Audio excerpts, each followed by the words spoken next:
បាទជំរាបសួរពុកម៉ែបងប្អូនទាំងគ្នាបាទថ្ងៃនេះខ្ញុំមកណែនាំជាមួយនឹងប៉ុស្តិ៍ផ្សារខ្នាតកណ្ដាលមួយដែលអាចប្រើប្រាស់ជាលក្ខណៈអាជីវកម្មក៏បានប្រើប្រាស់ជាលក្ខណៈគ្រួសារក៏បានដែរពុកម៉ែបងប្អូនណាបាទហើយប៉ុស្តិ៍ផ្សារនៅខាងមុខនេះខ្ញុំលក់ជូនពុកម៉ែបងប្អូនតម្លៃត្រឹមតែ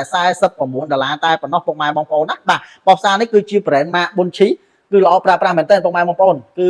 ជាផលិតផលរបស់ជប៉ុនសុទ្ធ100%ពុកម៉ែបងប្អូនណាបាទហើយ